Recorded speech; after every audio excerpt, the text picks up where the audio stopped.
breaking down every game, every day in Major League Baseball. This is the Baseball Betting Show. Here is your host, Greg Peterson. Hey, warmer from the low. Welcome to lovely Las Vegas for the Baseball Betting Show with myself, Greg Peterson, now part of the VSiN Family Podcast. We've got an excellent podcast for you, as we're going to be joined in segment number 2 by Tanner Kern. He does such amazing work over at DraftKings, taking a look at this great game that we all know and love of baseball. We're going to be discussing with him what we are all seeing with regards to this playoff race, how he's taking a look at the futures market as a result of that. We're also going to be diving in on a lot of games for Wednesday and just some of the angles that he's been playing throughout the baseball season. So, going to have a great chat there with Tanner in segment number 2. In the final segment, going to get you guys picks and analysis on every game on the betting board for this Baseball Wednesday as we touch them all. If you do have a question, comment, segment idea, what have you for this podcast, you do have one of two ways we'll fire those in. First one is by Twitter/X timeline at GUnit_81. Keep in mind, letters EM, they mean does not matter, so per usual, please do send these into the timeline. Other ways, find an Apple Podcast review. If you rate this podcast 5 stars, it is very much appreciated, and then from there, you're able to fire in whatever you'd like to hear on this podcast via that 5-star review. Do not get in any Twitter/X questions, but everything is powered by Edge Boost. Edge Boost is making sure that bettors are able to access their funds anywhere, anytime. Their gambling transactions, 100% of the time, are always going to be approved. And when you go to edgeboost.bet, utilize that promo code of Greg, G-R-E-G. That'll get you a dollar for dollar match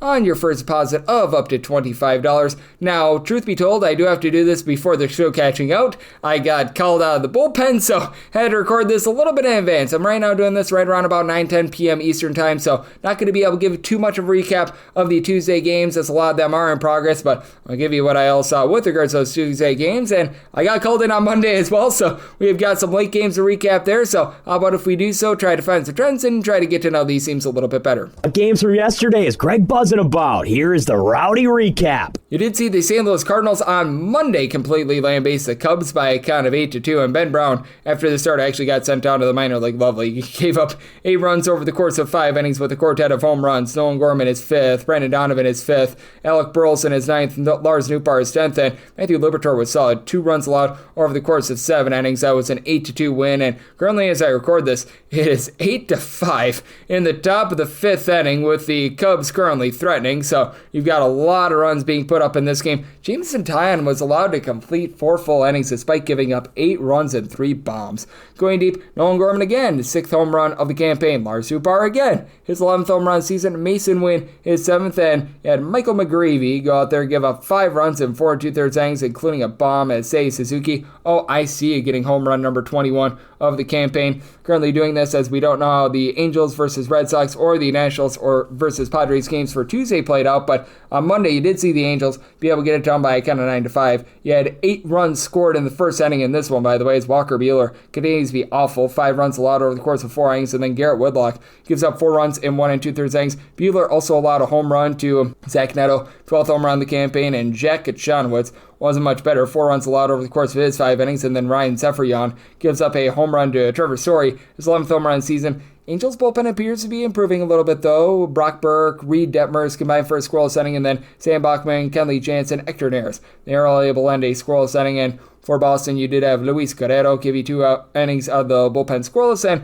you had Oriel Alcala give you an out of the bullpen scoreless as well. And then you did see the Washington Nationals on Monday be able to take it to the San Diego Padres by a count of 10-6. Padres put up 3 runs in the 9th inning, but too little too late. Mitchell Parker, he gives up 3 runs over the course of 6 innings, including a pair of bombs of his own, as Manny Machado, 13th home run of the season, and then Jake Cronenworth, his 6th. Fernando Tatis Jr. of Zach Brzezinski, his 15th home run of the campaign, as Brzezinski gives up 3 runs in 2/3 of an inning. Brad Lord, 2 scoreless innings. Kyle Finnegan, he's able to give you an out of the bullpen scoreless, and for the Padres, he give up a pair of bombs as Yuki Matsui gives up both of them. James Wood with Goodwood, 22nd home run of the campaign, and Josh Bell, his 10th, as the Washington Nationals go 7 of 14 with men in scoring position, as Stephen Kolek gets a little blaze. 5 runs, 4 of which were earned, given up in 4 1/3 innings. Wandy Peralta, 1 1/3 innings, gives up a run. Brian Hoying, 1 1/3 innings scoreless, and then David Morgan gives up a run in 2/3 of an inning before Matsui gives up those 2 bombs. 3 runs allowed in 1 2/3 innings, and very interesting developments right now in this Braves versus Mets game, as Frankie Montas entered into the day on Tuesday, having a 12.05 ERA in his minor league rehab starts, 5 scoreless innings, and the bullpen since then has completely lit this thing ablaze. Oscar Zobin, 3 runs allowed in a third of an inning. Joey Cantillo, 2+ runs. He's responsible for men on base as I record this. He hasn't gotten an out of the bullpen. Reed Garrett has gotten 1 out of his own. And for the Atlanta Braves, Spencer Strider has given up 3 runs in 5 innings with 91 pitches. I have to figure that his night is done. For the Blue Jays, they're going to get this one done against the Cleveland Guardians. Currently, it's 10-4 in the 8th inning, as for Eric Lauer, gives up just 1 run in 5 1/3 innings, and he has been good. He did get taken deep as for the Cleveland Guardians. Carlos Santana, 9th home run of the campaign. And then you had home run number 2 of the season for Lane Thomas. That one comes off of Chad Green, who has not been overly effective this season for the Blue Jays, as he gives up that home run, a run in 2/3 of an inning. They have Mason Flaherty give up 2 runs in his third of an inning as well. But Braden Fisher, pair of outside the bullpen, scoreless. And for Cleveland, you had Logan Allen give up 4 runs, 3 of which were in 5 2/3 innings. You had Matthew Fessa have a fiesta, getting it out of the bullpen scoreless. And then Hunter Gaddis gives up 4 runs in 2/3 of an inning, including a bomb. Going deep off of him was George Springer for his 11th home run of the campaign, and then Kobe Allard gives up 2 runs in his inning of work. So that's going to be less than tremendous for the Cleveland Guardians, who have been a relatively solid under team thus far this season. Your best under team in all of baseball, though, that'd be the Walker Texas Rangers, and they entered in the day 26 overs, 52 unders, and a push, but they are going to be getting an over in this game against the Orioles. Total was between 9.5 and 10. It's 5-5 in the bottom of the 8th inning as I record this, and Jacob Lyons actually took a no-hitter into the 7th inning, and then, well, that no-hitter was broken up. He gives up 1 in 6 innings, gives up a pair of runs, as from there, you had Chris Martin give up 3 home runs without getting a single out. Going deep off of him, Gary Sanchez, his 3rd home run of the campaign. Ryan O'Hearn, his 11th. Ramon Urias, his 6th. And Charlie Morton gives up 3 runs in 5 innings. Andrew Kittredge from there. Pair of outs out the bullpen scoreless, but Keegan Aiken gives up a run in 1 1/3 innings. Gregory Soto gives up a run in an inning. So we'll see how that one materializes. But finally, an over for the Texas Rangers. And your second best under team in all of baseball has actually been the New York Yankees. Currently doing this in the 8th inning. It's 3-3, so that's in relatively solid shape. And for the Yankees, Carlos Rodon was solid. 5 strikeouts and 6 scoreless innings, and then Jonathan Loaisiga gives up 3 runs in the 7th inning while getting 1 out. Fernando Cruz was able to get out of it, and you saw the MLB debut of Chase Burns. He does give up a home run to Ben Rice, 14th home run of the campaign. He pitched 3 scoreless innings with 7 strikeouts. Things from there did go a little bit sour. He gives up 3 runs in 5 innings. Ian Gabo, Brent Suter from there has given you a scoreless inning apiece, so we shall see what happens on that front. And I can tell you right now, the Detroit Tigers played an over against the Athletics. This was a total of 7, and currently it is 7-4. The Tigers are in the lead. This game had a rain delay, and Tariq Skubal has not been sharp. Currently, as I am doing this, he has given up 4 runs in 4 2/3 innings with a pair of bombs given up. Brent Rooker, 16th home run season. Then it was home run number 2 for Denzel Clark, but even worse was Luis Severino. Entered in this game with a 0.93 ERA. On the road, he has given up 7 runs in 4 innings, including a pair of bombs. Kerry Carpenter, his 14th home run of the season. Dylan Dingler, his 8th home run of the season. So that's been a little bit less than savory, and this one is less than savory for the Pittsburgh Pirates. Barring some sort of comeback, they're going to lose to the Milwaukee Brewers, as they did get down 7-0 in this game. They put up a 3 spot in the 6th inning, but Andrew Heaney just left it die. 7 runs allowed in 4 innings, and for the Brewers, they entered in this game with 3.6 runs per game at home, 5.6 runs per game on offense away from home, but Joey Ortiz goes deep twice, 3rd and 4th home run season, and Caleb Durbin, 4th home run season. Those are your 2 unlikely Brewers hitters stepping up, and Freddie Peralta has now given up 3 runs over the course of 5 innings, including a bomb of his own. Nick Gonzalez, his 3rd home run of the campaign for Pirates team that's currently dead last in the big leagues in terms of runs per game, and this is a bunch that has not been scoring a lot as well. The Royals are currently getting shut out in the 7th inning, 4-0. As I'm recording this, wind is blowing out. It's hot out there in Kansas City, and Taj Bradley has allowed 1 hit in 6 scoreless innings with 77 pitches. Danny Jansen went deep off of Chris with the K. Bubich. 8th home run season for Bubich. It was a Bubich draft. 4 runs, 3 of which weren't given up in 6 innings. Now you've got Taylor Clark in to try to hold down the fort, so might be another under for a Royals team that has 31 overs, 46 unders, and a push on the season entering into Tuesday. That's a nearly 60% hit rate to the under, and this is a team that is really hitting the over right now, as you've got the Minnesota Twins giving up all sorts of runs. Currently, it is 5-5 with they and the Seattle Mariners doing battle. Luis Castillo gives up 5 runs in 5 innings, including a home run to Cordy Clemens, his 8th home run of the season. But Chris Paddock gives up 5 runs, 4 of which were earned in his 5 innings of work. And you've had Louis Varland from there be able to give you a scoreless inning. So, just a lot of hodgepodginess, and you're seeing a lot of overs. So, not the case right now in Chicago. The Arizona Diamondbacks and the White Sox tied up 1-1. Note that with Eugenio Suarez and Corbin Carroll out of the fold, this is a little bit of a different Arizona Diamondbacks lineup. Ryan Nelson gave up a solo home run over the course of his 5 innings of work. Luis Robert, 8th home run of the campaign, and Jordan Leisure gave up a solo home run in his first inning of work as Ketel Marte of the Marte Party gets his 15th home run of the campaign. Since then, Mike Vasil out of the bullpen, where he's been at his best all season long, 5 scoreless innings as well. So, you've got a lot going on in Major League Baseball right now, and you've got the Phillies and the Astros currently tied up 0-0. Figure that this might be a pitcher's duel between Ranger Suarez and also Framber Valdez. Valdez has went through 5 scoreless innings. Suarez looking to be able to polish that up as well. And currently, as I'm doing this, Rockies up 1-0 against the LA Dodgers in the 3rd inning. I tell you right now, there's going to be probably a little bit more scoring than this 1-0 affair is noting. But that said, if you're taking a look at trend-wise, what we're getting in Major League Baseball right now, this is with the Tuesday games in the balance. But that said, we have been seeing very much an underwhelming season in Major League Baseball. Overall, the under is sitting right in that neighborhood of about 52.8%, 594 unders to 531 overs. Meanwhile, favorites hitting at about 58.2%, 677 and 486 on the money line. And if you're looking at just the last 7 days of Major League Baseball, starting to get some overs, 48 overs, 45 unders,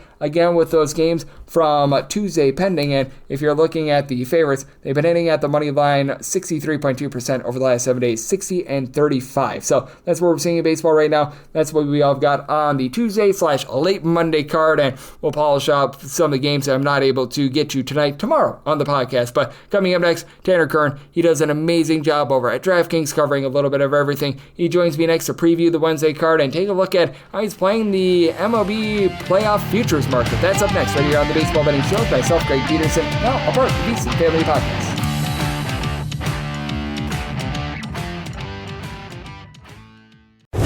Breaking down every game, every day in Major League Baseball. This is the Baseball Betting Show. Here is your host, Greg Peterson. And we're back here in lovely Las Vegas for the Baseball Betting Show with myself, Greg Peterson, now part of the VSiN Family Podcast. Always great to be joined by this man, as Tanner Kern. He does such a tremendous job over at DraftKings. Taking a look at this great game that we all know and love of baseball. I know that he is completely dialed in with everything that we're seeing on this front, but additionally, I know that he covers a little bit of everything. If you need a little bit of hockey, he's got you covered. If you need a little bit with regards to football, he's got you on that front as well, and you're able to follow him on Twitter/X at his first and last name, Tanner Kern. And then after that, you've got an underscore. And Tanner, it's great to get you aboard. Thank you. Thanks for having me, Greg. Nobody gives an introduction like you. I will just say that. Absolutely. And that last name is spelled Kern. We have to be exact, so that way we point the people in the right direction. And Tanner, I know you do a great job of pointing the people in the right direction. And just what are you seeing in this game of baseball right now that you're taking a look at? Because it's just so interesting on this front where we've seen a lot of ups and downs. The unders have been very profitable this year, but as we know, the weather is getting a little bit warmer. Are there just a few things in general that you've been honing in on, and or maybe a team or two that's just been treating you really well? Well, just going off the unders, I think we're seeing a lot of high totals from bookmakers this year. I think maybe just because the home run is so emphasized by these players, they want to lift the baseball, and that's been a result of higher totals, even though we're not seeing those games go over because, when players play like home run or bust, a lot of times you're going to get pitchers winning and a lot of low run games. So that's been one thing I've noticed as well. And then also just riding teams that are hot and going against teams that are cold. Right now, prime example of that's the New York Mets, not playing good baseball. I believe they've lost 9 of their past 10 games and just really falling out of that division race as we speak. Obviously, they can get it back. They're only 1.5 games back from the Phillies, but losing 9 of your past 10 games, that's just going to hurt you a lot there. So they had a commanding lead in the NL East. There could be a lot of good opportunities to buy back on them from a division standpoint. Also, my hometown team, the Boston Red Sox, right? They were playing really good baseball. They're starting to go back to a middle of the road team. But, riding those teams when they're going through those winning streaks is critical to look at right now because you get a lot of good value. Yeah, and I think that it is so interesting to look at so many teams from a futures perspective because when I take a look at the landscape of baseball right now, there's so many teams that are just sort of in shall we say, a hodgepodge, because that entire American League playoff picture, sans really the Athletics and the Chicago White Sox, everyone's alive for it, and I think it's just knowing whether or not a team is going to buy/sell or looking at what they're going to be able to do in terms of their next 20 games, in terms of whether or not you want to take a shot on a team to perhaps win a division or to perhaps be able to just take a yes/no to be able to make the playoffs. Well, I look at the playoff odds every single day because as a Boston Red Sox fan, I need to know where they stand in this division. So right now, as the last time I checked, the Rays were minus 130 to make the postseason, or minus 150 in that range. But then the Blue Jays, Mariners, Guardians, Red Sox, Angels, Royals, they were all pretty much plus money. You might get low end plus money, but in the American League specifically, there's a lot of plus money value on teams to make the playoffs. I think right now Tampa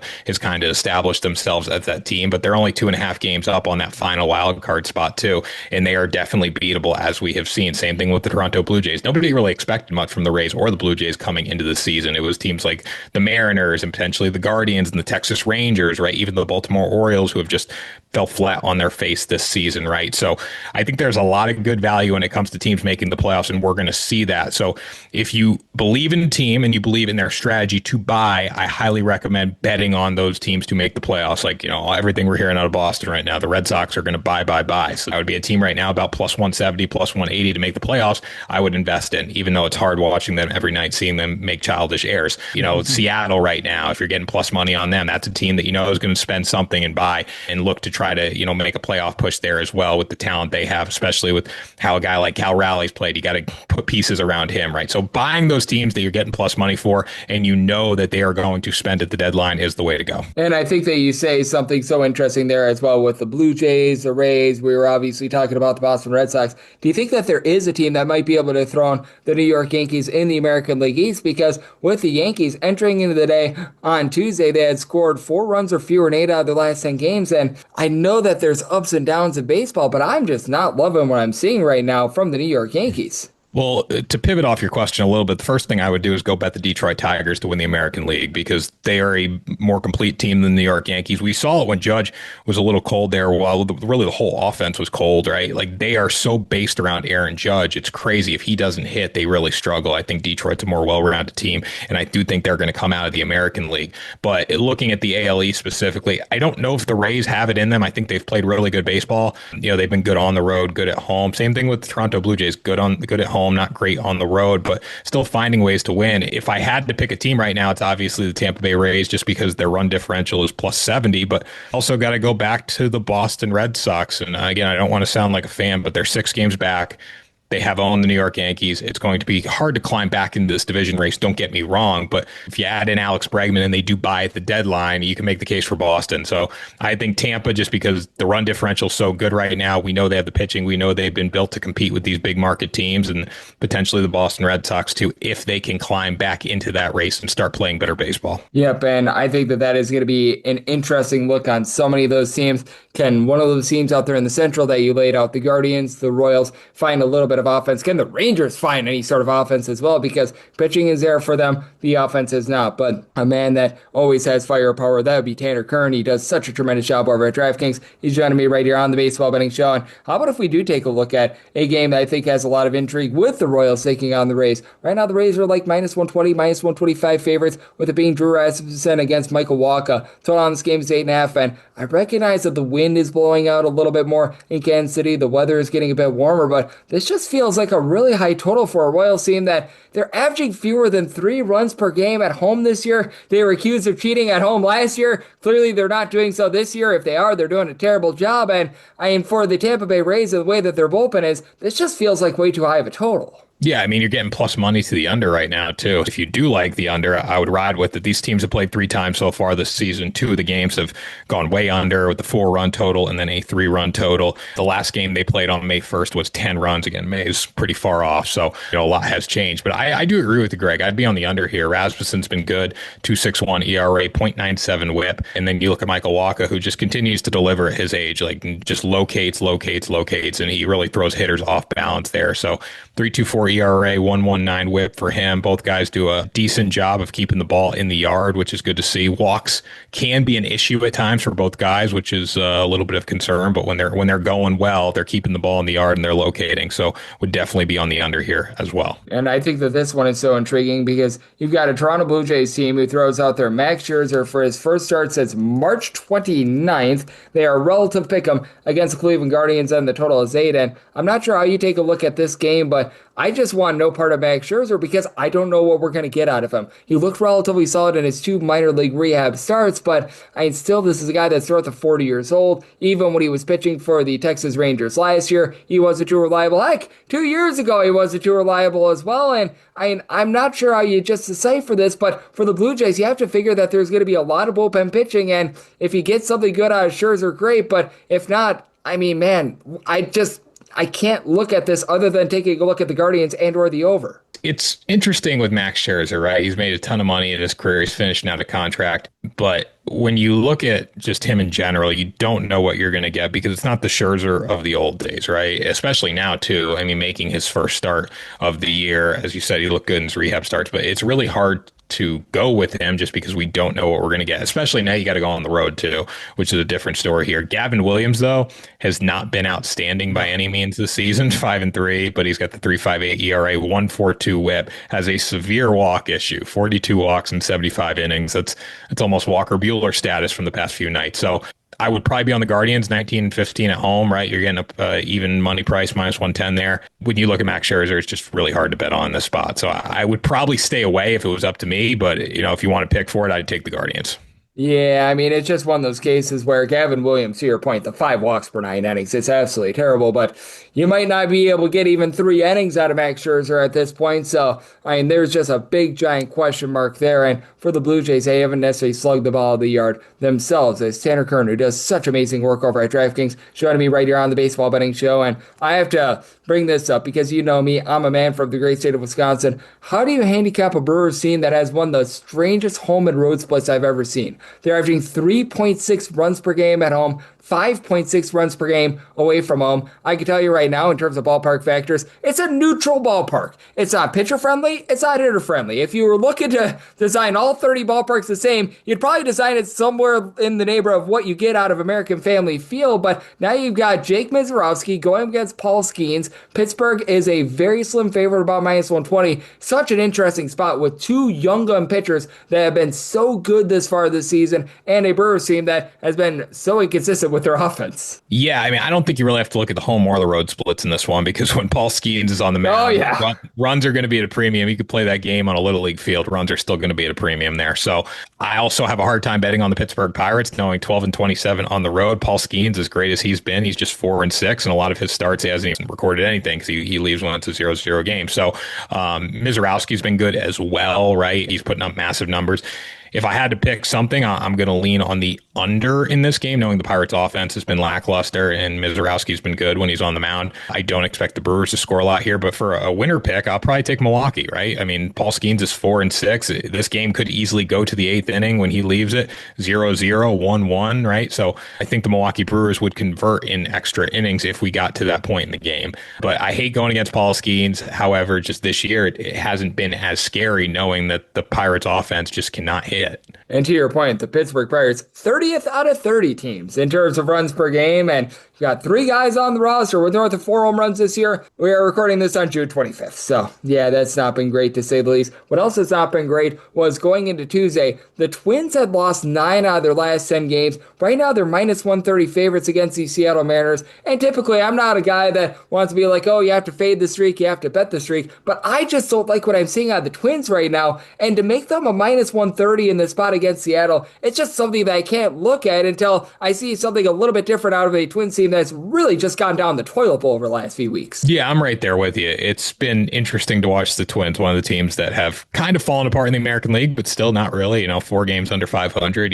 Realistically, you get back to 500, you're in the mix for a playoff spot. But looking at Seattle, too, they've been okay on the road, 20-18. They're also in full command of that playoff spot right now. But George Kirby has just been not great this season. 30 innings on the mound, 1.4 whip, 6.16 ERA, high walks at times, gives up a lot of home runs or has given up a lot of homers here too. Also, on the road, 3 starts on the road, 15 innings, 6.32 ERA on the road. So really looking for some consistency from him. We haven't necessarily gotten it. There's been some good starts, but like you go to his last start against the Cubs, 5 innings, 7 hits, 4 earned runs, 2 homers, 3 strikeouts. As hard as it can be to bet on the Twins too, just because how they've fallen apart. They have been okay at home this year, 20-16. So I would take Minnesota -135 with Joe Ryan on the mound. Yeah, Joe Ryan has been rock solid. The Twins have gotten quite a bit out of Byron Buxton. This bullpen, though, man, it has been really going downward in general. And that total, I'm mostly seeing at 8.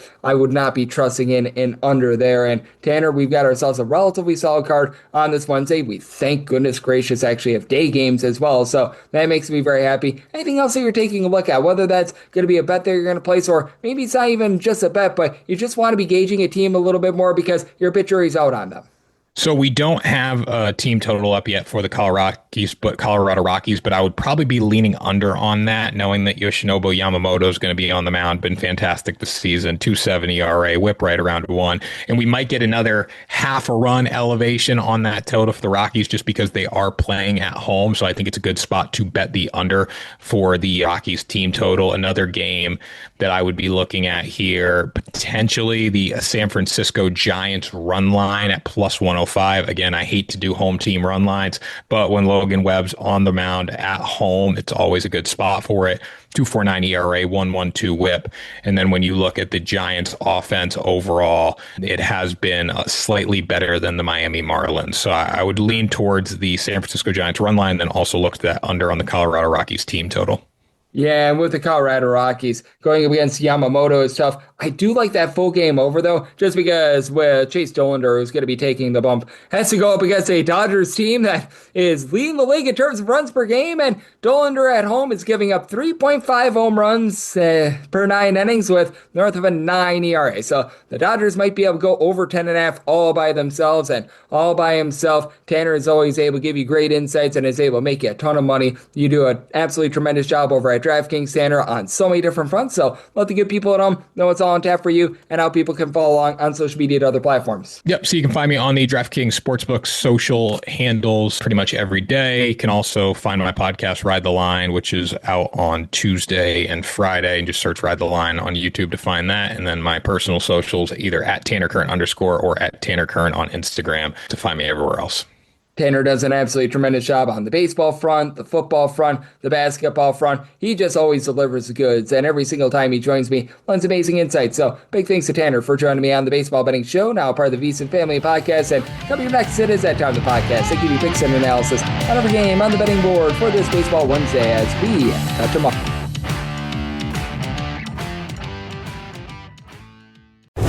Breaking down every game, every day in Major League Baseball. This is the Baseball Betting Show. Here is your host, Greg Peterson. And we're back here in lovely Las Vegas for the Baseball Betting Show with myself, Greg Peterson, now part of the VSiN Family Podcast. Always great to be joined by Tanner Kern, who does such great work over at DraftKings. Taking a look at this great game that we all know and love of baseball. Every single time he joins me, lends amazing insights. Did so once again today. So big thanks to Tanner for joining me in the last segment. Now it is that time of the podcast. I give you picks and analysis on every game on the betting board for this Baseball Wednesday as we touch them all. If a game is listed on the betting board, Greg has a side and a total on it, so it is time to touch them all. Do note that as per usual, any changes that are made to these plays will be listed up on my Twitter/X feed at gunit_81, and we're going to be going in the Las Vegas rotation order. This is where we go with the National League games first, then the American League games, any intra-league games. Those are going to be at the bottom. That'll keep things all nice, neat, clean, and easy. So let's get things started with 901, 902 on the card. The Pittsburgh Pirates walk the plank to Milwaukee to face off against the Brewers as Paul Skeens is on the bump for the Buccos and Jacob Mizorowski is on the bump for the Brewers.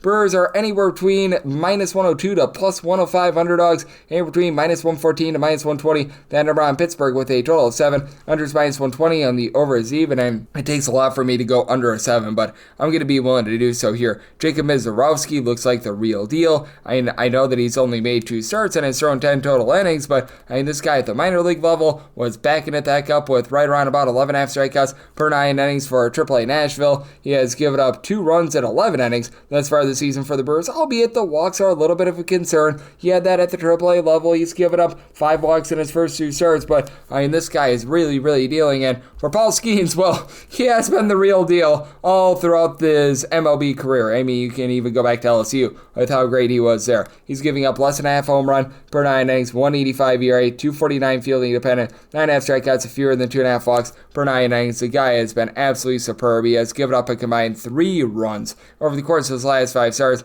Here's the issue that you got with Paul Skeens, and the Pirates have gotten online in his starts. They've won 4 out of his last 5, but the fear is just the run support, as they have put up 2 runs or fewer for Paul Skeens in 3 out of his last 4 starts, so that very much backs up the under, because you've got a Pittsburgh Pirates team that's currently dead last in the big leagues in terms of runs per game. Oneil Cruz, Brian Reynolds, and Andrew McCutcheon are the only 3 guys on the roster right now that have been able to supply you with north of 4 home runs. There's just so many guys at the bottom lineup, like Henry Davis, Alexander Canario, Jared Trollo, Tommy Pham, hitting at 220 or lower. Heck, Reynolds is hitting at 229. Brian Hayes is hitting at 230. Cruz sitting at 211. These guys are just not giving you a lot of production in general, and you have to go up against a Brewers team that, it's been a little bit less than savory with the bullpen. They're in the bottom half of the big leagues in terms of ERA, because Yopai himself, his Piguero towards the beginning part of the season were absolute nightmares, but that said, Abner Uribe has been able to give you about 2 ERA. Nick Mears, Trevor McGill, they've stepped up with a sub 275 ERA. You've got Grant Anderson give you some good innings, and for the Brewers, I do believe that they've got more on offense now. It's a Brewers team that's averaging 3.6 runs per game at home and 5.6 on the road.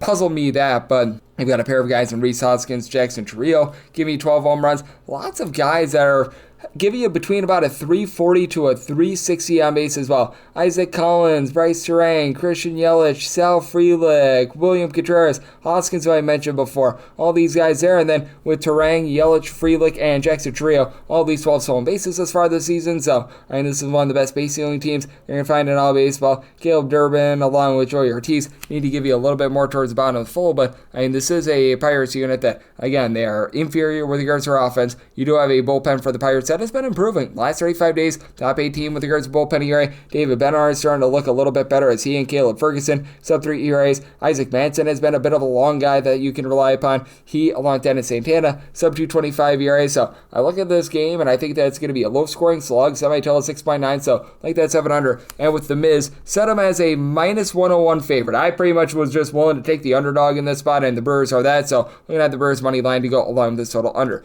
903, 904 on the betting board. It is the Washington Nationals, and they're on the road. They're facing off against East San Diego Padres. We do know that it's going to be Mackenzie Gore who gets the start for the Washington Nationals. As of right now, it's to be determined for the Padres. Now, the Padres should be throwing out their Nick Pivetta, but there's a little bit of a concern with perhaps a Nick Pivetta injury or something like that. That is a big reason why this game is off the board, but assuming that we do get Nick Pivetta in this spot, I did set the Padres at a minus 134 on the money line, and it's at a very low total. I would be willing to take plus 135 or higher on the Nationals, by the way, but 7 or less, looking at the over 7.5 or higher, or the under. If you don't get Nick Pivetta, this is probably becoming like a pick'em game. Perhaps even the Nationals being a slight favorite if it's a really bad in terms of what the San Diego Padres will be throwing out there. Now, for the Padres, you know that this is one of the better teams in terms of bullpen ERA in the big leagues. Jeremiah Estrada has been acting up a little bit along with Yuki Matsui, but still have the likes of Audio Monohone. You've been able to have Robert Suarez, albeit he has blown 2 saves over the last 11 days, but these 2 guys, Jason Adam, a lot of guys who are giving you a sub 325 ERA and are going out there and holding down the fort. And if you do indeed get Nick Pivetta, he's been able to be a much better pitcher at home rather than on the road. He is very thankful to be pitching out there in San Francisco, because when he was with the Boston Red Sox, it was very rough, to say the least. Was always able to get strikeouts. Command has never really been overly bad throughout his career. Right now, about 2.6 walks per 9 innings this season, but he would always give up the deep ball when he was in Boston, and that has been the big difference when he has been in San Diego this year. And frankly, it's been the big difference home and road this year, as he's given up 6 home runs in 38 innings away from home, 5 bombs in 46 innings at home, 293 home ERA, 450 ERA on the road. And when it comes to Mackenzie Gore on the flip side, he has been absolutely tremendous in terms of getting swings and misses, and he began his career with San Diego, part of that Juan Soto trade. So, obviously lots of familiarity here. 11.9 strikeouts per 9 innings, leads qualifying starters in the National League, only giving up 2.5 walks per 9 innings, 3.19 ERA, 2.94 fielding opponent. Here is the issue that you've got with Mackenzie Gore, though, and that's not anything based around him. That's the bullpen. The bullpen of the Washington Nationals dead last in terms of ERA in the National League. You've got so many guys like Zach Brzezinski, Jose Ferrer, Jackson Rutledge, Eduardo Salazar that are posting up north of 5 ERAs. They have all been dreadful. I will say for the Washington Nationals, they're coming along for the ride in terms of their offense. James Wood is giving you good wood. 22 home runs, 380 on base. CJ Abrams, 11 bombs, 350 on base. Keibert Ruiz is able to move the line. Luis Garcia is hitting at 275. Alex Call is able to give you 378 on base. So, you've got guys that are hitting. Josh Bell, he's able to hit for power. He doesn't hit for any average whatsoever, but all in all, it is a Washington Nationals lineup that I recognize that if you look at the overall season numbers, they haven't necessarily been magnificent with regards to their offense, but this is a team that averages about 4.8 runs per game away from home. That is a top 10 mark in the big leagues, and for the San Diego Padres, this has been a team that's been relatively pedestrian in terms of their offense. Right now, they're clocking in 18th in terms of runs per game. They actually have been much better at home rather than on the road with their offense, but a bottom 17 with regards to home runs on a per at-bat basis. You do have a trio of guys that will be able to give you double-figure amount of bombs. Gavin Sheets, Fernando Tatis Jr., Manny Machado. Machado's hitting well above a 300 for the team. Jackson Merrill's been in and out of the lineup, but he's been able to hit a 300 as well. Jake Cronenworth not necessarily hitting for average or power, but he's finding a way on, give you about a 340 on base, but that catcher spot has been rough with likes of Elias Diaz and company. Field with Brandon Lockridge, Tyler Wade getting some at-bats as well. That's been a bit of an interesting scenario. So I did set with Pivetta, the Padres at a minus 134. This becomes a relative pick'em game if you don't get Nick Pivetta, and right now if it is Gore versus Pivetta, I did set a total of 7 or less to the over, 7.5 or higher to the under, and then if you do have someone not named Nick Pivetta, this goes up to a 7.5 or less to the over, 8 or higher to the under. 905, 906 on the betting board. The Atlanta Braves are on the road. They're facing off against the New York Mets. Didier Fuentes is on the bump for the Atlanta Braves. Clay Holmes goes for the Mets. The Mets are between minus 133 to minus 137 favorites, plus 112 to plus 122, that number on Atlanta. 9.5 is the total. The under is minus 115. The over is minus 105. I did set my total at an 8.9. I'm going to be willing to take a shot on the under. I have supreme confidence in Clay Holmes here. Clay Holmes has not necessarily been blowing you away or anything like that. He does give up 3 walks per 9 innings. He's only up to right around about 8.1 strikeouts per 9 innings, but for lack of a better term, he's just been as steady as they come. He's keeping the ball in the yard, giving up 1 home run per 9 innings. He has allowed 3 earned runs or fewer in all but 2 of his starts this far this season and in each out of his last 6. So I very much feel good about him being able to go out there, hold down the fort. And for Didier Fuentes, I just have no idea why he's getting this start.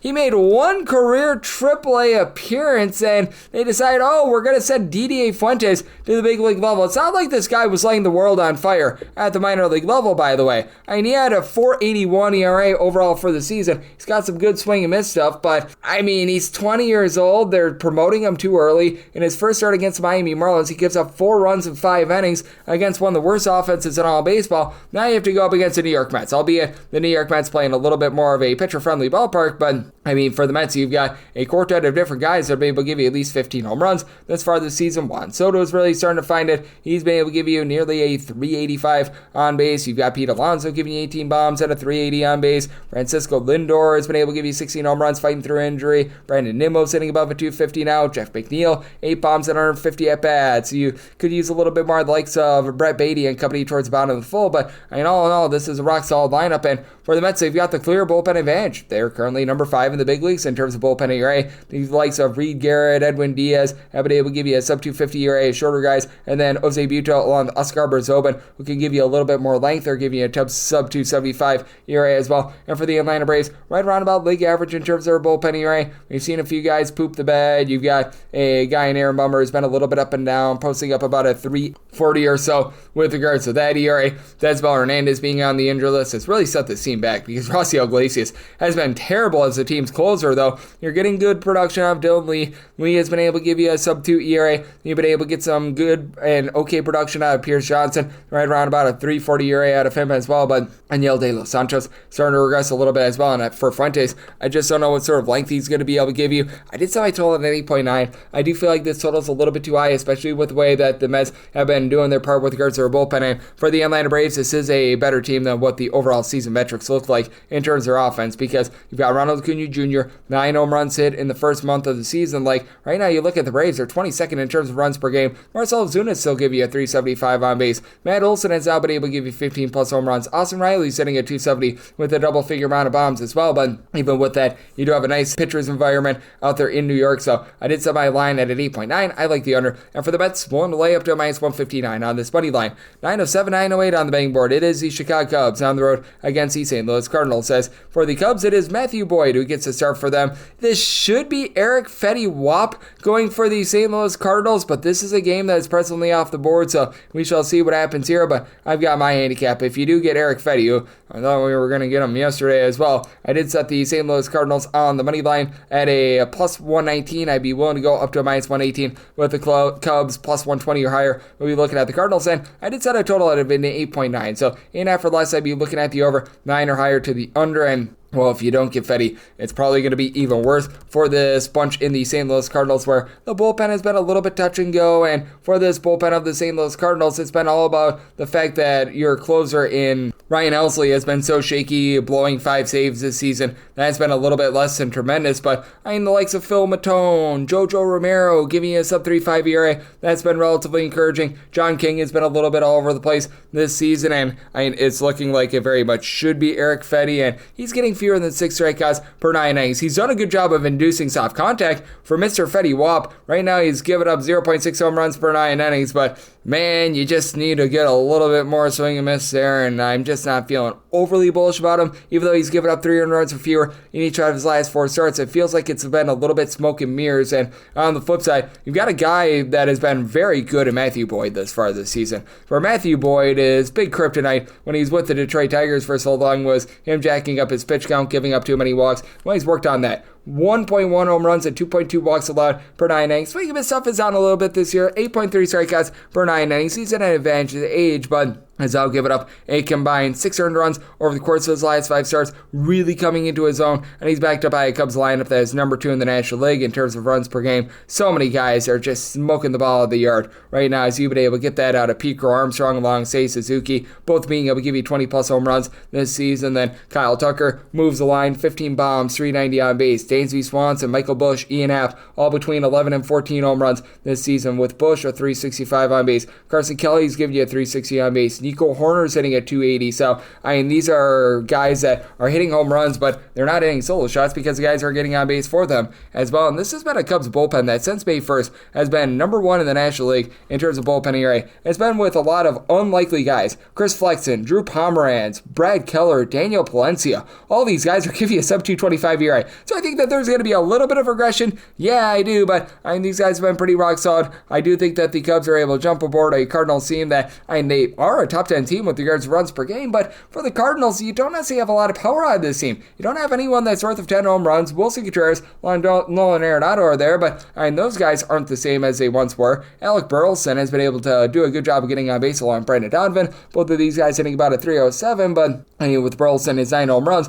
that's currently tied for 3rd in the team. So you just need a little bit more power there, and I do think that for the Cubs, you're going to get a good start out of Matthew Boyd. So 8.5 or less, looking at the over 9 or higher, the under, willing to lay up to minus 118 on the Cubs, plus 120 or higher, looking at the Cardinals. 909, 910 on the board. It is the LA Dodgers on the road against the Colorado Rockies. Chase Dollander is on the bump for the Rockies, and Yoshinobu Yamamoto is on the bump for the Dodgers. And the Dodgers, massive minus 305 to minus 320 favorites, and you're going to get between plus 250 to plus 270 to take a shot on the Colorado Rockies, with 10.5 being the total. The over is minus 115. The under is minus 105. That initial run line that I'm seeing right now over at FanDuel, if you're looking to lay a run out for the Dodgers, minus 210. I set mine at a minus 211. I really wouldn't want to go past a minus 210, but I'd be willing to go in on a minus 210. I personally am going to look to lay like minus 2.5, minus 3.5, get that juice down because, man, I'm not jonesing to lay minus 210 here. I don't think that you are either, but I think that it should be solid with the way that Chase Dollander has been so awful at home. Like,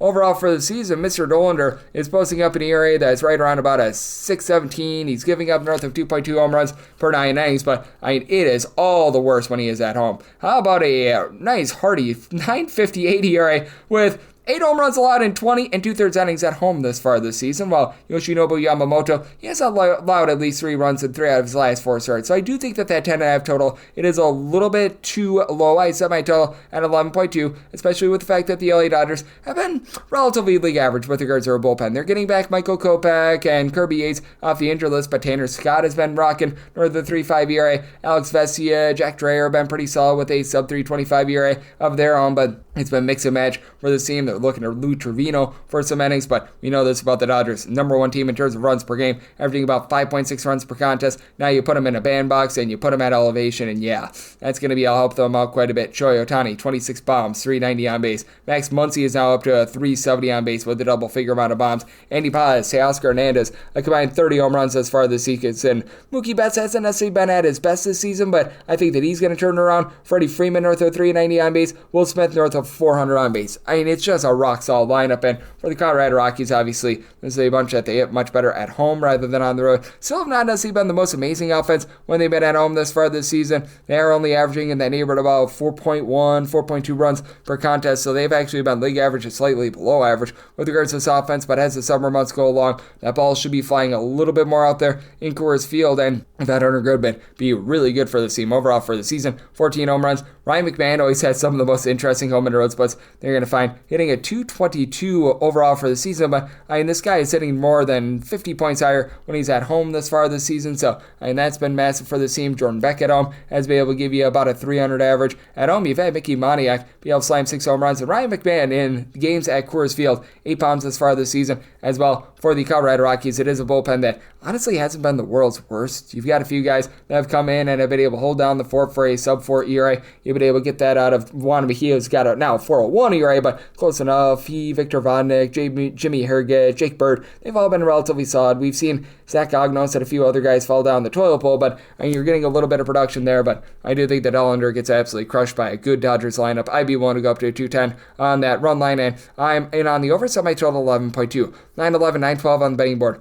The Miami Marlins are on the road against the San Francisco Giants. Logan Webb is on the bump for the Giants. Edward Cabrera is on the bump for Miami. Miami is a underdog of anywhere between plus 180 to plus 195. Anywhere between minus 202 to a minus 220 is that number on San Francisco. 7 is the total. The under is minus 115. The over is minus 105. Initial FanDuel opener as the Giants run line at a plus 112. Sign me up. I was willing to go up to a minus 127. Logan Webb just absolutely dominates at home. He always has throughout his career. He always will, and what's even more impressive about Logan Webb is that he just has been flat out good this year. Like, for Logan Webb, for the 2025 season, he's rocking a 2.49 ERA, career high 10.1 strikeouts per 9 innings, allowing a half a home run and 1.8 walks per 9 innings. His 222 fielding dependent is actually number 1 among qualifying starters out there in the National League. And again, you take a look at these career home and road splits. On the road for Logan Webb, he's still solid. 4.04 ERA, he gives up about 0.7 to 0.8 home runs per 9 innings. At home, though, he gives up less than 0.45 home runs per 9 innings, 2.62 ERA. And then for Edward Cabrera, you just don't know what you're going to get out of this guy because he's got really good stuff, like really good stuff, but his command is always a bit wonky. 4 walks per 9 innings, 9.5 punch-outs per 9, 3.81 ERA, closer to a 3.91 fielding dependent, and I will say he's come into his own. He's given up a combined 4 runs over the course of his last 5 starts in terms of earned runs. Total runs, that's more at 5, but and still, he's been on a relatively nice run. But for the San Francisco Giants, they do revamp this lineup. They bring in a guy that I love in Rafael Devers, who's supplying the team with 15 plus home runs, nearly a 400 on base overall for the season. Now, you've had a little bit of inconsistency with regards to the lineup because you've had Matt Chapman out of the fold, and let's call it what it is, William Thomas. He has not lived up to the money that they paid him, but For Willie Adames, to his credit, he has been able to give the team 3 home runs over the last 2 weeks, so he looks to be starting to pick it up a little bit. But Eloy Ramos has been great. 360 on base, 13 home runs. You've had Wilmer Flores be able to supply 11 home runs as well. Jung-Ho Lee, he's been regressing a little bit, but you've got Mikey Yastrzemski, who continues to move the line for the team. Along Casey Schmidt. Schmidt is right now filling in for the injured Matt Chapman, and his bat has been great. A 370 on base. The fielding itself is leaving a little bit of something to be desired, but still that's rock solid. But what's even more rock solid, this Giants bullpen, currently number 1 in the big leagues in terms of ERA by more than a half a point. You've got so many guys that are right now supplying you with a sub-2 ERA. Eric Miller, Tyler Rogers, Camilo Duvall, Randy Rodriguez. Now Duvall's actually up to a 2.06 ERA, so maybe I oversold it a little bit, but still. I mean, man, these guys are absolutely dominating, and for the Miami Marlins, not number 1 in the big leagues in terms of bullpen ERA. As a matter of fact, they are outside the top 22 with this regard, and you've had a guy like a Ronnie Enriquez be able to give you some good long relief with about a 3 ERA. Anthony Bender has been able to give you about a 2.60 as well. And Kate Gibson starting to rise up a little bit, but when you get into these guys like Tyler Phillips, Jesus Tinoco, Lake Bakar, these are guys giving you north of a 3.80 ERA. Calvin Fauché has not necessarily been too reliable for the team as well, so I do think that this is a circumstance where the Giants go out there, get the job done. Did set my total at 7.3. I do think that for the Marlins, even though they don't have a ton of power, bottom 6 team in the big leagues in terms of home runs per at-bat, Kyle Stowers, along with Augustin Ramirez, have been able to give you 11 home runs, and you've got 2 other guys on the roster that have 7+ home runs, with one of those being Matt Mervis, who got sent down to the minor league level, so that's not great. You still have a guy like a Xavier Edwards, who's giving you north of a 360 on base. You've been able to get some good production out of Dave Myers, hitting at 300, so I do think that the total just a scotch too low. I like the over, and I do like that Giants run line. 9-13, 9-14 on the betting board. The LA Angels play with the Boston Red Sox. As it is Yusei Kikuchi. I say he's starting for the Angels, and Richard Fitz is on the bump for Boston, and Boston does find themselves as a slight underdog, anywhere between plus 104 to a plus 113. Between minus 120 to a minus 126 is at number on Los Angeles. 9 is the total. The under is between minus 110 to a minus 115. Over is between even a minus 105, and I do feel like the Red Sox should be the favorite here. I like them on the money line. For Yusei Kikuchi, the swing and miss stuff has actually been quite a bit down this year. He's only getting closer to about 8.5 strikeouts per 9 innings. Last few seasons, he has been well above 9 strikeouts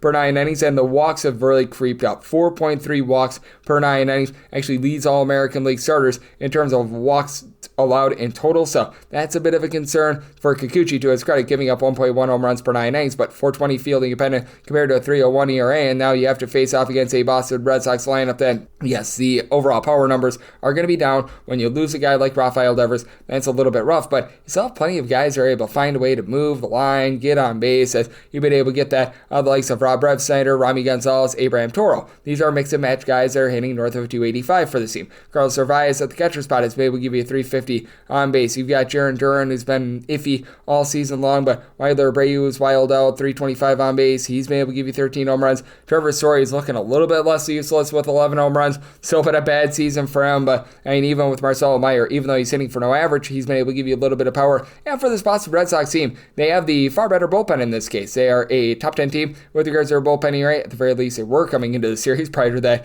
game on Monday, but we got the likes of Greg Weiser, Justin Wilson, Luis Guerrero, and then the ageless Aroldis Chapman, all supplying sub-3 ERA. Chapman still giving you north of 12.5 strikeouts per 9 innings. And Garrett Woodlock has been a good long guy for the team as well. And then for the LA Angels, has it been a little bit better for this bullpen? Yes. Are they still in the bottom 5 in terms of bullpen ERA? Yes as well. Hunter Strickland has actually been very good for them. He's supplying a sub-2 ERA, but among guys that have seen north of 7 innings out of this bullpen, he is the only one with a sub-4 ERA. Gunley Jansen, Brock and Roll Burke, Ryan Zephyrion, Reed Detmers, a whole bunch of guys out there that are giving you between about a 4.10 to a 5 ERA. Connor Brogdon has been rough for the team. And for the LA Angels, it's such an all-or-nothing lineup. It is a bunch that ranks number 2 in the big leagues in terms of home runs on a per-at-bat basis, and they're in the bottom 2 in terms of on-base percentage as well. Taylor Ward, 280 on base with 19 home runs. Logan O'Hoppe, 268 on base, 17 home runs. Joe Adell hitting a 223 with 16 home runs. Zach Netto's been able to move the line, hitting for about a 275 with 12 home runs. And Mike Trout He's got 12 bombs as well, 330 on base, but even he's hitting just at 225. Jorge Soler's been terrible this year. When you've had out there some of these mix and match guys like a Luis Rengifo, he's done nothing as well, so there is some issue there. I do think that for Richard Fitz, he's going to be able to do a good job of being able to induce soft contact. This is not a guy that's going to get you to swing and miss or anything like that, but he's been able to do a solid job throughout his career, overall of holding down the fort. He's been injured throughout the campaign, so we've only seen him throw about 21 innings this far this season, 6.5 strikeouts to 3 walks per 9 innings, and has allowed 5 home runs this season, but overall for his career, about 1.1 home runs allowed per 9 innings. I think that he goes out there, holds down the fort. This is going to be his first start in about 3 or so weeks at the big league level. I know that they were trying to get him just revamped up at the AAA level, so this wasn't as much of an injury situation with why he wasn't starting on the big league mound for the last few weeks. So did set the Red Sox at a minus 102. I like them on the money line. I did set my total at 80.3. I do think that Kikuchi gives you a relatively good start, and I do think that as well Richard Fitz is able to induce that soft contact. So liking the under and the money line here of Boston, 915, 916 on the card. The game of mystery, the Texas Rangers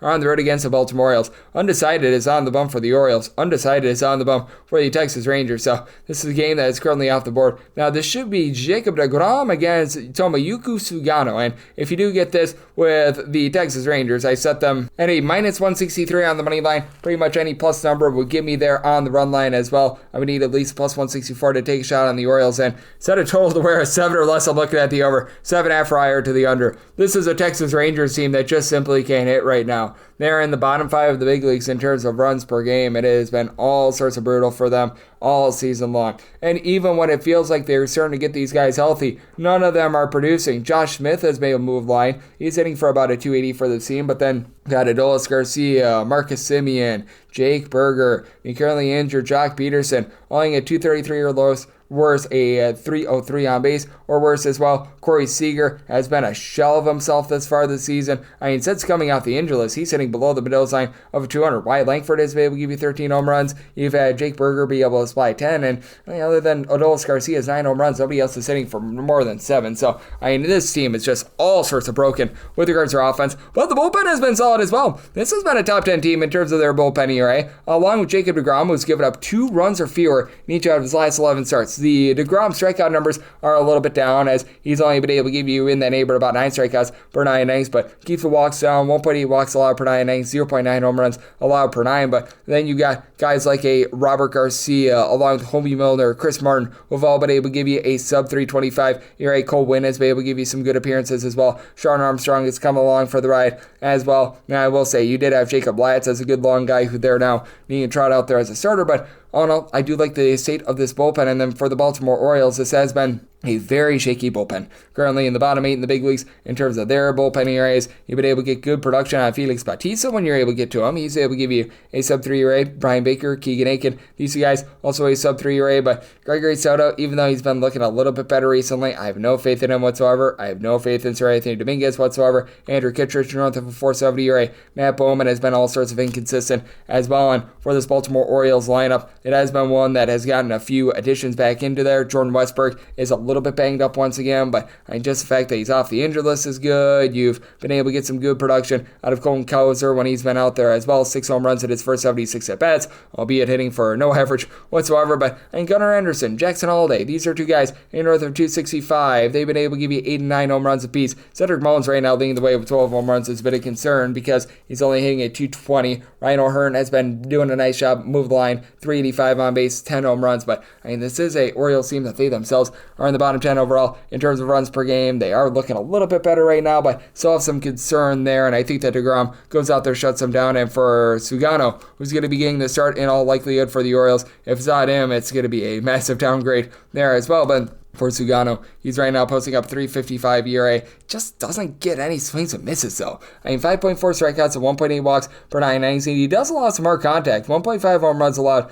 per 9 innings. 3.55 ERA, 481 fielding dependence. Given up at least 3 runs in 4 of his last 5 starts. So 7 or less looking at the over, 7.5 or higher the under. And with the Rangers, willing to go up to a minus 162 on that money line, plus 164 higher. Looking at the Orioles, even money or better would be looking at that Rangers run line. 917, 918 on the betting board. It is the Athletics on the road facing off against the Detroit Tigers. Jacob Lopez is on the bump for the Athletics, and Captain Jack Flaherty goes for Detroit. Detroit minus 155 to minus 172 favorites, plus 140 to plus 150 is that number on the Athletics. 8.5 is the total. Over and under both at minus 110. I'm going to be willing to take a shot on the Tigers here. I set them on the money line at a minus 191. I was pretty much willing to take even money or better with regards to this run line, and right now we are seeing that very much at plus money on the Detroit Tigers right now. That initial FanDuel opener with regards to that run line, I'm seeing that more in the neighborhood of about a middle, like plus 114-ish, and I'd be willing to go in there. I do think that for Jack Flaherty, it has been a little bit of a concern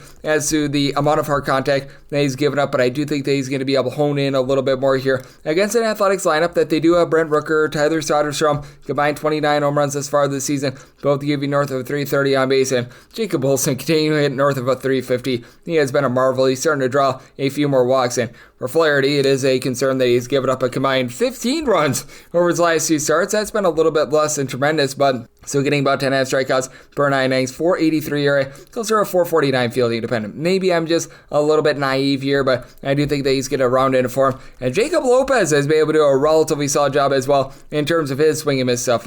He's got a 425 ERA overall for the season, but 12.3 strikeouts per 9 innings. So that's coming with 4 walks and 1.5 home runs allowed per 9 innings. Has looked really good in his last 3 starts. It combined 16 innings, allowing 1 run, so that's been absolutely amazing. Now, that came against the Kansas City Royals on the road, the Astros, and the Baltimore Orioles, 3 teams that have really not been towards the top of the big leagues in terms of runs per game, and now you have to face off against a Detroit Tigers team that has been a legit top 7 offense all season long, with Riley Green, Kerry Carpenter, and also Spencer Torkelson, all being able to give this team at least 13 home runs. Green has really been able to round into form. He's hitting for about a 290, and then additionally, Javi Baez, he's no longer useless. 9 home runs, hitting about a 290 for the Sponge. Still doesn't walk any, but Gleyber Torres is giving you about a 385 on base. Zach McKinstry is moving the line, hitting a 270. Juancio Perez is coming off the injured list, 6 bombs and 71 at bats, nearly a 350 on base. And for the Tigers, if you look at the overall season metrics, the bullpen has honestly not been great.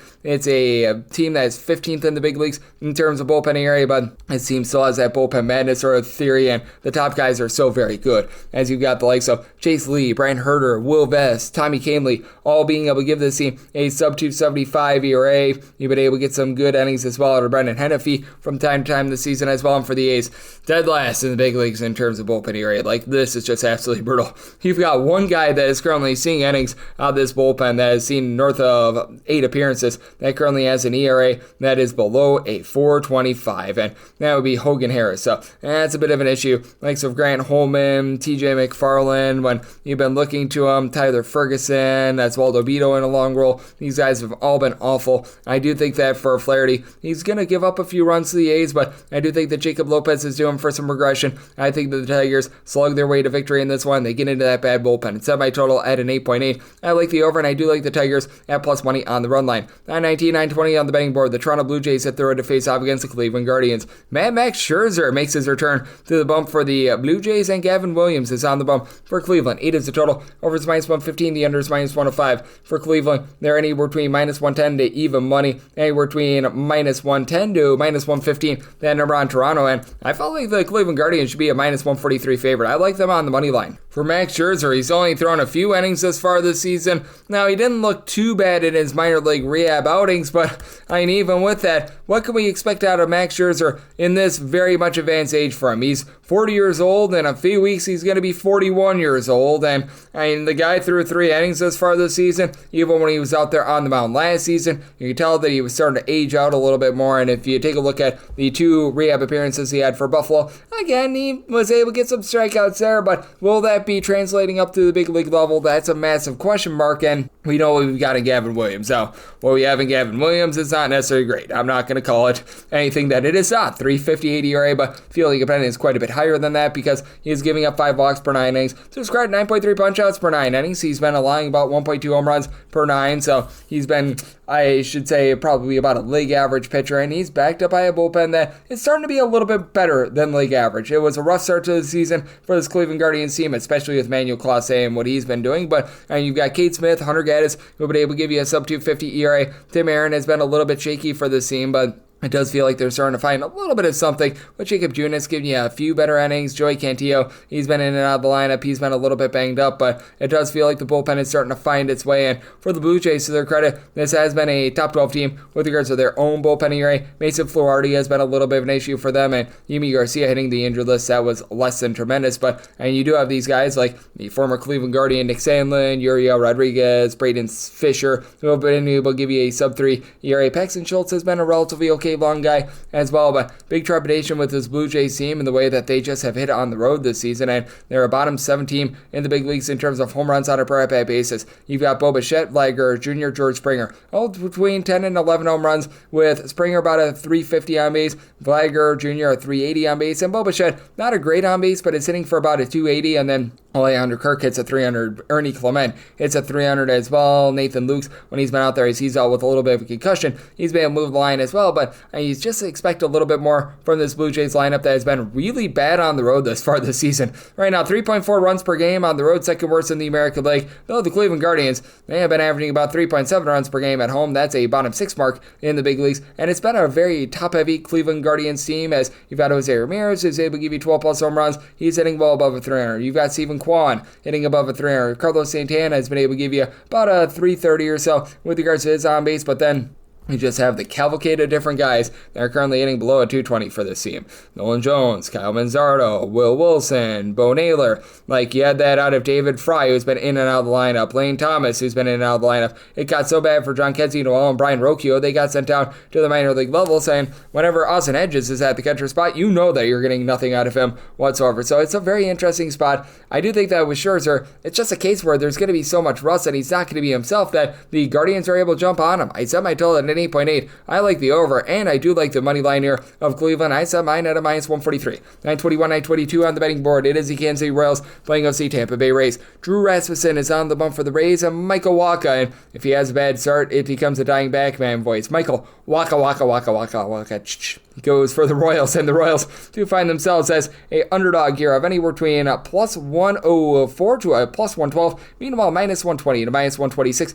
is that number on the Rays. 8.5 is the total. Over is minus 120 to minus 125. Under is between even and plus 105, and I set the Rays at a minus 128. I'm willing to go in on them on the money line. I actually like what I've seen out of Michael Wacha this year. I recognize that he's getting fewer than 7 strikeouts per 9 innings, but I think the guy has been able to do a nice job of being able to induce some soft contact. The walks per 9 rate has been pretty solid as well, and for Michael Wacha, he's been playing really well to this ballpark, albeit it's going to be a little bit warmer out there in Kansas City. The wind has been blowing out the last few days, so certainly something to be mindful of, but even though Wacha gives up some contact, he's keeping the ball in the yard, giving up less than a home run per 9 innings, 3.24 ERA overall. Has given up 3+ runs in 3 out of his last 5 starts, and it didn't necessarily come against the world's greatest competition, and this is a Tampa Bay Rays team that all of a sudden is a top 10 team in the big leagues in terms of runs per game, as Brandon Lau along Junior Caminero have been able to combine for 33+ home runs this season. You got a guy in Jonathan Aranda who's able to give you north of a 400 base, and don't let Yandy Diaz get hot. He's up to 12 home runs over the last 30 days. He's hitting north of it 330, so that's been massive. Bottom lineup, you still need a little bit more from Jose Calabrio, Cameron Misner, Taylor Walls, Christopher Morel. These have been guys in 225 or lower. I will say this about Calabrio though: 330 on base with 29 stolen bases, so that's been big for the team. Jake Magnum has made a move line, and for the Tampa Bay Rays, you know that this bullpen is going to be on point. For the Rays, a top 6 team in the big leagues in terms of bullpen ERA. So many guys like Manuel Rodriguez, Pete Fairbanks, Eric Orze, or currently give you a sub-3 ERA. Garrett Clevenger about a 270 ERA. Kevin Kelly has been rock solid as well, but flip side for the Kansas City Royals, the bullpen has been one of their best attributes. They've been a top 10 team all season long in terms of bullpen ERA, with Lucas Erceg, Carlos Aceves giving you a sub-250 ERA. Steven Cruz, Daniel Lynch have been rock solid in this bullpen as well. They just can't hit. For the Royals going into the game on Tuesday, 2.9 runs per game at home. That is dead stinking last in the big leagues. Bobby Witt Jr., Vinny Pasquantino, a combined 21 home runs. Both of these guys hitting north of a 265, and in the case of Witt, he's been able to give you 20+ home bases. But Jonathan India, a 240 average with 4 home runs. He expected more there. Miguel Garcia is hitting above a 300. That's been rock solid. And you've got guys that are able to do an okay job of moving the line. Like you've had Kyle Isbell at about a 250. Drew Waters is hitting about a 260 as well. But I'm bottom 4 team in terms of home runs on a per at-bat basis. And Drew Rasmussen, though he's on some sort of a strikeout artist or something like that, he has been plenty rock solid for this Tampa Bay Rays team. 261 ERA. He's allowing less than a home run per 9 innings, only 2 walks per 9, about 7.5 punch-outs per 9. And he did give up a little bit of a rough start against the Mets. He's been a little bit better at home thus far this season, but 2 runs or fewer allowed in 4 of his last 5 starts. I do think that the Tampa Bay Rays go out there, get the job done in a lower scoring game. So I might tell it at 8.2. I like the under, and I do like the Rays up to a minus 128 on that money line. 923, 924 on the betting board. The Minnesota Twins play out the Seattle Mariners. George Kirby is on the bump for the Mariners, and Joe Ryan is on the bump for the Twins. And the Twins find themselves as a minus 123 to a minus 132 favorite, and between plus 108 to plus 115. The number on Seattle and 8 is the total. The under is minus 120, and the over is even.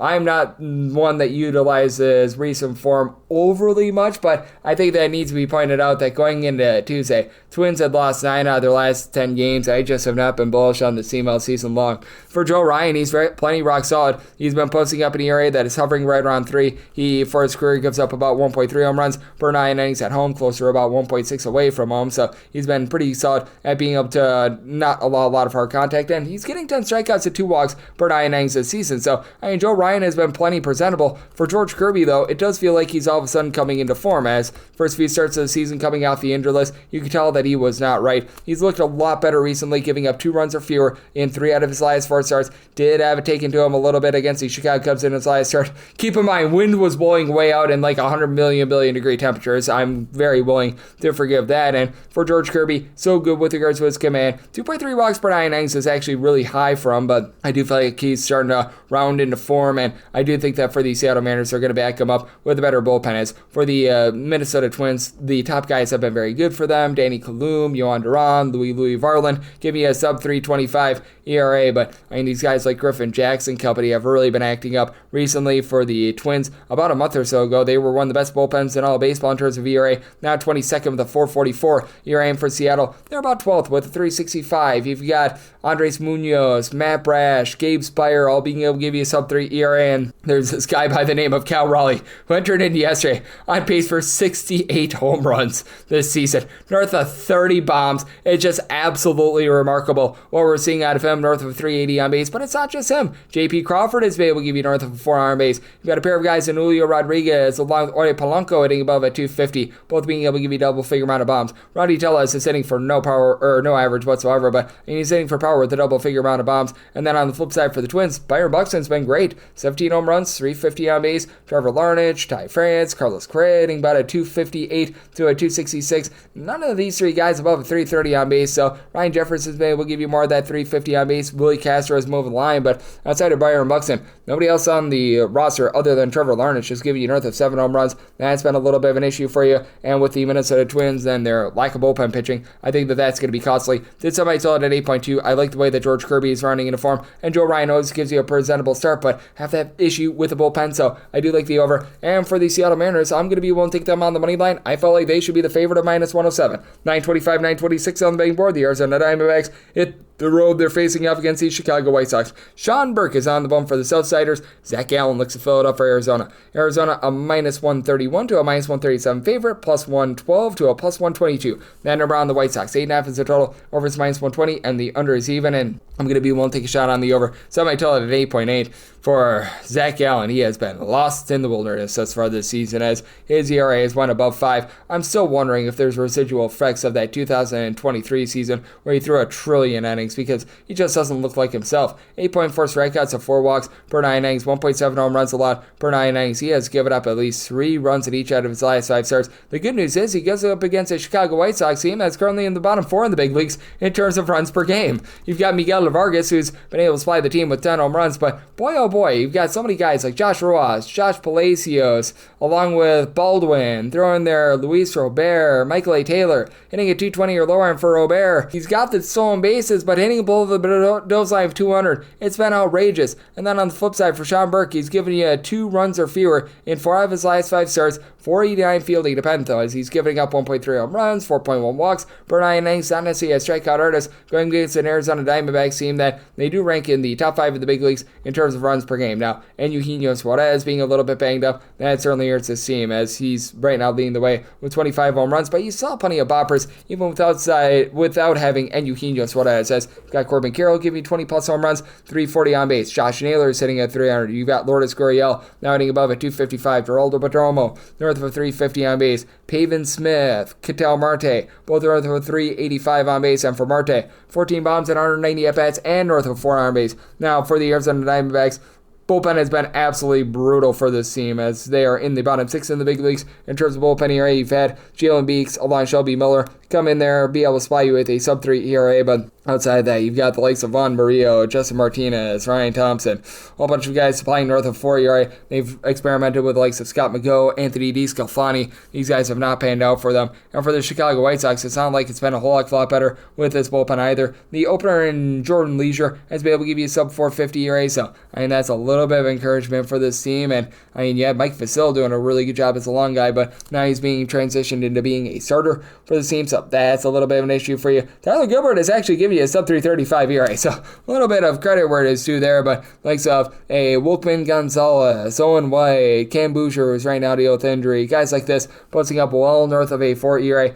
that's a bit of an issue, and I do think that the Arizona Diamondbacks are able to take it to Burke and company, get the job done. Somebody tell it at 8.8. I like the over and the Diamondbacks. I'm going to be willing to take a shot on a plus 105 or better on the run line right now with that initial opener that we're seeing. If you're looking to lay a run out with the Arizona Diamondbacks, you are going to be able to get that at plus money. I'm not seeing too many of prices, about a plus 116 would be willing to take a shot there. 927, 928 on the card. The New York Yankees are on the road against the Cincinnati Reds. Yes, we're on to Cincinnati. He's on to Brady Singer. Hoping to have the Yankees singing the blues in this one, and Max Fried is on the bump for the Yankees. The Yankees are between minus 215 to minus 220 favors. They're between plus 178 to plus 193. Then around Cincinnati with 9 being the total. The over is minus 120 and the under is even. And the Yankees should be a pretty sizable favorite. I could only set that money line, though, at a minus 172. Getting the 175 plus, sign me up for the Reds on the money line, and I recognize that it's not been a good year for Brady Singer, and I've been a Brady Singer stan thinking, all right, Brady Singer is going to be able to turn around and said,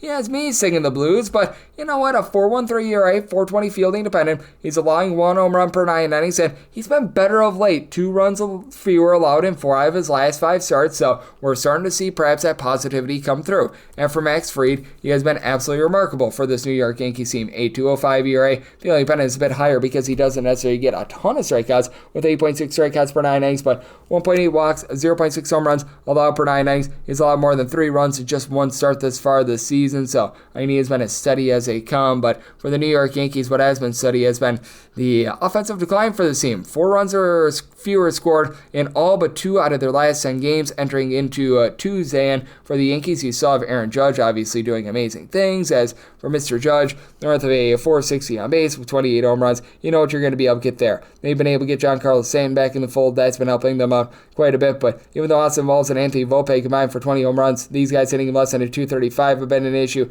Cody Bellinger has been inconsistent all season long. Trent Grisham, Ben Rice, though they've got a combined 28 home runs, not necessarily reliable in terms of being able to move the line. And on the flip side for the Reds, other than Ellie De La Cruz, you don't have a single guy with a double-figure amount of homers in this lineup. And De La Cruz has been very solid in terms of getting you north of a 340 on base. The 20-plus stolen bases and the 18 bombs have been amazing. But then you got TJ Friedel, about a 380 on base, 8 home runs. They've had Gavin Lux do a nice job being able to find a way to move the line, get on base, and Jose Trevino has been able to about a 300 as well. For the Reds, you could use a little bit more out of this bullpen, as I just never have faith in Emilio Pagan because it always feels like it's a Pagan off of him whenever it's a very untimely situation. But that said, you've got the likes of a a Lyon Richardson, along with Tony Santillan, being able to supply a sub-3 ERA. Brent Suter's been a relatively solid long guy as well. And for the New York Yankees, they are getting Luke Weaver off the injured list. That really helps you out, as you've got he, along with Yuri De Los Santos and Tim Hill, all being able to give you a sub-3.5 ERA. And Jonathan Loaiza recently has been pretty solid out of this bullpen as well, but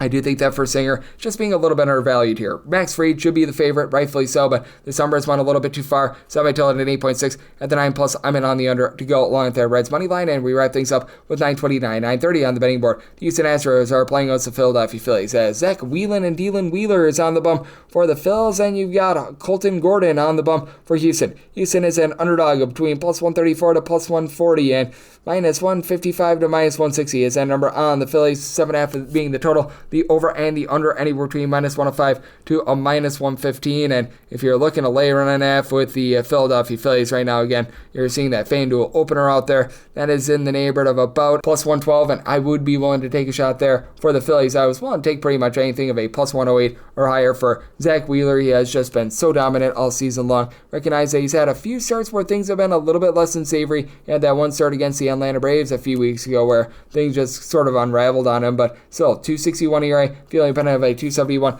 11.4 strikeouts at 2.1 walks per 9 innings, only allowing 1 home run per 9 innings, and he has gone out there ever since going off the paternity list. Congratulations to him, giving up a combined 3 runs in those last 3 starts. And for Colton Gordon, I do think that there should be some positivity for him. For Gordon, he's right now posting up a 4.54 ERA, but he's not hurting himself. He's giving up a 1.3 walks per 9 innings. The deep ball has been killing him. He has given up 8 home runs in his first 7 career starts across 35 and 2/3 innings, but also has given you about 8.5 strikeouts per 9 innings, and faces off against the Philadelphia Phillies lineup where only one guy on the roster right now is giving you north of 10 home runs. That'd be Kyle Schwarber, who's been amazing. He's been able to supply you with north of a 360 on base, north of 23 home runs, so you know exactly what you're going to be getting there. And then you do have guys that are able to do a nice job of being able to get on base. Alec Bohm, Trey Turner, Nick Castellanos, both hitting above a 285. You've even had Armando Sosa hitting about a 280. JT Realmuto, after a rough start to the season, he's been hitting darn near 300 over the last 3 weeks. Even Brandon Marsh has been able to find a way to move the line a little bit more as well, but just not necessarily that power being there. And for the Philadelphia Phillies, you do have a bit of trepidation with this bullpen as well.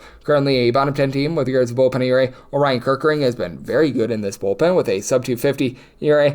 He's like the only guy that is currently active for this team, though, in that bullpen, though, that is giving you a sub 370 ERA. Matt Strom, Tanner Banks, Joe Ross, these guys have been brutal, and Jordan Romano has been brutally bad. And then for the Astros, you've got the Bryans, Brian King, Brian Abreu, along with Bennett Sosa, Stephen Oker, Josh Hader. All these guys give you a sub 325 ERA. Now for the Astros, they're in the bottom half of the big leagues in terms of runs per game, but you got Jose Altuve back up to being able to give you a double-figure amount of bombs. He's been hitting about a 270.